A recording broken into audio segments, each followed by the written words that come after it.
jusqu'à la finale de Ligue des Champions et uniquement sur ma chaîne, 15 € en cash offert et votre premier dépôt doublé avec le lien en description. Les amis, bienvenue, j'espère que vous allez tous très bien, que tout le monde passe un très bon début de semaine et très content de vous retrouver pour un petit récap du week-end. Ça faisait longtemps qu'on n'en avait pas fait un, mais on en avait fait deux il y a quelques semaines, celui-ci, celui-là.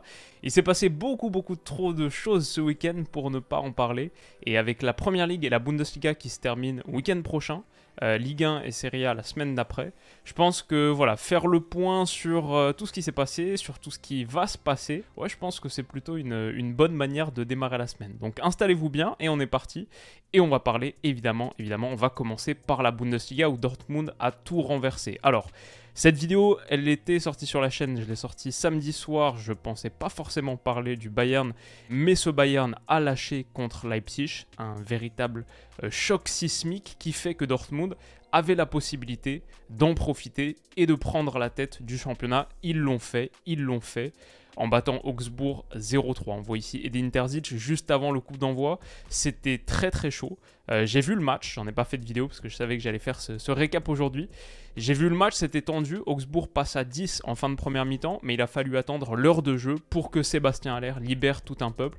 Il marquera même le second but avant que Brandt n'inscrive le troisième dans le temps additionnel. À une journée de la fin, donc, Dortmund prend les commandes de la Bundesliga, profite de ce revers du Bayern pour prendre 2 points d'avance.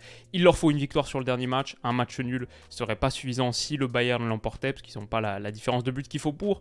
Mais ils sont passés devant à une journée de la fin. Pour Sébastien Haller, l'histoire, si elle finissait bien, si le Dortmund est effectivement champion dans une semaine, l'histoire serait juste extraordinaire, magnifique, sublime. Et donc voilà, week-end prochain, on l'a, ce match, Dortmund-Mayence à la maison. Une victoire les sacrerait. Et perso, ce Borussia Dortmund champion chez eux après 10 saisons consécutives de titres et d'hégémonie du Bayern, juste d'y penser, ça me file quelques frissons. Donc évidemment, on sera là pour en discuter. Rendez-vous week-end prochain pour l'analyse, peu importe ce qui se passe, le choke total ou alors la joie, le délire, l'histoire pour Dortmund, on en parlera. Et aussi en milieu de semaine, je vais vous faire mon petit prono. Qu'est-ce que j'en pense ? Comment est-ce que je vois les choses tourner ? Je ne sais même pas encore quoi en dire aujourd'hui, mais rendez-vous dans quelques jours pour ça. En Ligue 1 aussi, il y a eu pas mal de trucs. Évidemment, Lens, je pense que c'est la grosse histoire. Lens qui profite du revers de l'Olympique de Marseille et qui a quasiment validé sa place de dauphin. Victoire 3-1 pour eux en déplacement, c'était sur la pelouse de Lorient. Et comme Marseille avait perdu contre Lille la veille, défaite 2-1, et ben Lens prend 5 points d'avance sur l'OM. Il faut une victoire pour être sûr d'être deuxième, une victoire à Lens sur un de leurs 2 derniers matchs. Mais les 2 derniers matchs, c'est contre Ajaccio et Auxerre. Lens est très proche de devenir le dauphin. Et ce serait incroyable, directement qualifié pour la Ligue des Champions, pour une équipe qui était un club qui était en Ligue 2 il y a 3 ans. Ça aussi, évidemment, on va en parler quand ça se fera. Parce que je pense que ça va se faire. Une victoire à Bollaert samedi et c'est bon. Ce serait assez dingue.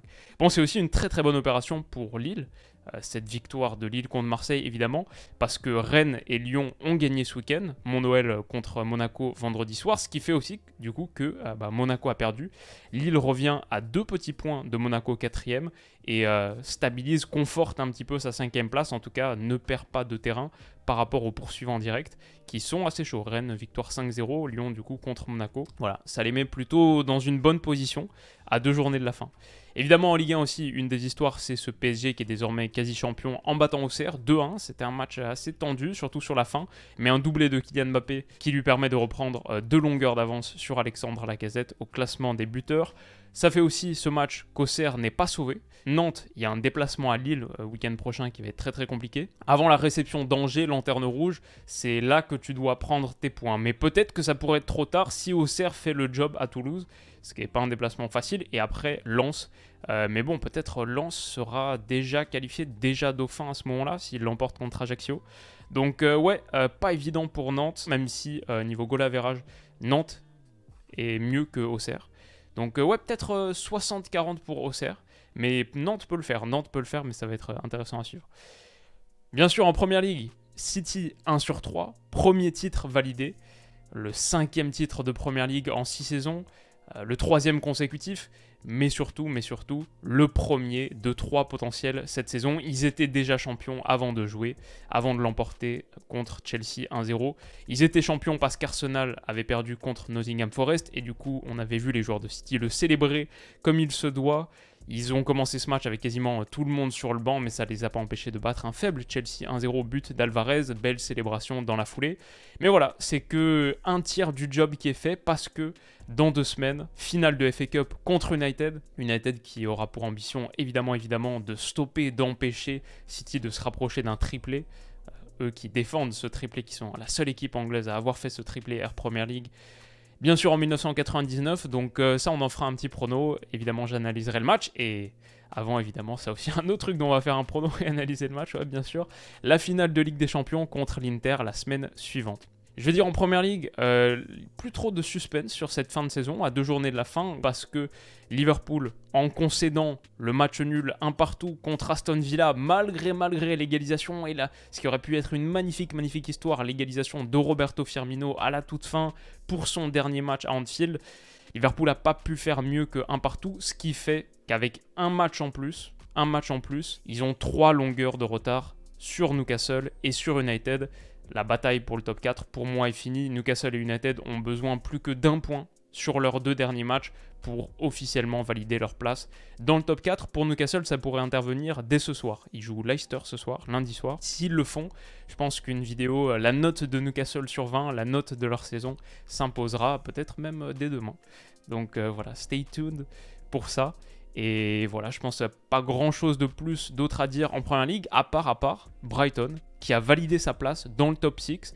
Brighton officiellement qualifié pour la Coupe d'Europe. Entre Conference League et Europa League, on verra. Première fois de leur histoire que Brighton va en Europe. Pour Roberto De Zerbi, pour cette équipe, c'est un accomplissement formidable et une juste récompense de leur saison magnifique. Un grand coup de chapeau à ce Brighton, top 6 donc. Les saisons catastrophiques de Tottenham et Chelsea ont ouvert un espace, mais dont ils ont profité comme Newcastle. Mais ouais, une saison intéressante en Premier League. Milan entretient l'espoir en Serie A, un espoir pour eux effectivement, parce que vainqueur de la Samp 5-1, triplé d'Olivier Giroud, ils peuvent peut-être rêver d'une place dans le top 4, parce que l'Inter a perdu contre Naples, ce qui fait que quand on regarde, à 2 journées de la fin, l'Inter a 2 points d'avance uniquement sur l'AC Milan. Ça va pas être facile pour Milan, parce que justement il y a un déplacement à Turin week-end prochain. Et pour l'Inter, ça a juste mis un petit peu plus de piquant supplémentaire sur leur fin de saison. 2 matchs donc pour confirmer leur place dans le top 4, pas facile cette réception de l'Atalanta semaine prochaine. Et 2 autres matchs pour 2 titres. En milieu de semaine, ce mercredi, contre la Fio, finale de Coupe d'Italie. Et bien sûr, dans quelques semaines, la finale de Ligue des Champions contre Man City, cette fin de saison, là, 4 matchs. Je ne sais pas si j'aimerais être supporter de l'Inter, ouais, je pense quand même. Mais le stress, là, je pense, c'est l'équipe la plus stressée de cette fin de saison. C'est vraiment 4 matchs extraordinaires à négocier pour les hommes de Simone Inzaghi qui peuvent vivre le cauchemar absolu comme le rêve total et tout ce qu'il y a entre les deux. C'est peut-être l'équipe dont la fin de saison est la plus intéressante à suivre. Et enfin, le bonus, quelques trucs à discuter en Liga, du bien et du beaucoup moins bien. Pour le Barça, d'abord, le titre validé. Bon, c'était déjà le cas, mais ils ont pu soulever le trophée malgré la défaite contre la Real Sociedad. Quelques belles images, Busquets, etc. Bon, ça fait plaisir pour eux, on en a déjà parlé cette semaine. La note du Barça sur 20, c'était en tout début de semaine dernière. N'hésitez pas à aller checker la vidéo si ça vous intéresse. Mais donc voilà, un moment de célébration et un moment de tristesse, de honte. C'est bien sûr les gestes racistes et les vociférations racistes du public de Valence. Une fin de match vraiment désastreuse et ce message dans la foulée de Vinicius. Le racisme est devenu normal en Liga, le racisme est normal en Liga. Des choses qui ne devraient pas avoir lieu sur un terrain de foot. Et aussi un problème, je veux dire, pour la Liga, un problème structurel. Et là, un problème un peu court terme. Un des gars, peut-être, en vrai, un des visages, si ce n'est le visage de la Liga, qui s'exprime aussi vertement et fortement contre la gestion qui est faite du racisme en Liga, c'est un vrai problème pour un championnat qui a déjà tellement perdu de ses têtes et d'affiches sur les dernières saisons. Pour tout un tas de raisons, évidemment, il faut que ça s'améliore. Bon, ça c'est le truc négatif. J'ai quand même envie de finir sur une note positive, comme vous le savez. Moi j'aime bien le basket, la NBA, j'en ai parlé sur le dernier récap du week-end. Et là ce week-end, on a eu la victoire des Nuggets troisième match, Game 3, troisième victoire, qui prennent donc une avance qui devrait être décisive contre les Lakers, qui sont très proches désormais de la finale de NBA. Et dans l'autre match, le match de la nuit, je ne l'ai pas vu. Je ne l'ai pas vu encore parce que moi je les télécharge le matin, je vais le regarder là cet après-midi. Game 3, Heat contre Celtics, je ne l'ai pas vu encore. Me spoilez pas dans les commentaires. Mais on verra, j'ai du mal à imaginer quand même Boston prendre un troisième revers consécutif, une troisième défaite consécutive. Mais ouais, quelque part, je crois que je l'espère parce qu'un petit hit contre Nuggets en finale, Butler, Jokic, ça me plairait beaucoup. J'aimerais beaucoup voir ça. Bon, on verra. Je peux pas vraiment me prononcer sur le match du coup. On verra ça dans quelques heures. Mais ouais, ce serait une finale sympa. Et donc voilà pour ce récap du week-end. J'espère qu'il vous aura plu, tranquille, pour bien démarrer la semaine. Rendez-vous dans quelques jours pour analyser le week-end prochain, mais il y aura plein d'autres vidéos d'ici là, je pense. Une vidéo par jour minimum d'ici la fin du mois de mai. Et une petite surprise aussi qui arrive en fin de semaine, que j'ai hâte de vous montrer. Donc rendez-vous pour ça. Prenez soin de vous les amis. Et passez une excellente semaine. On se dit à bientôt. Bisous.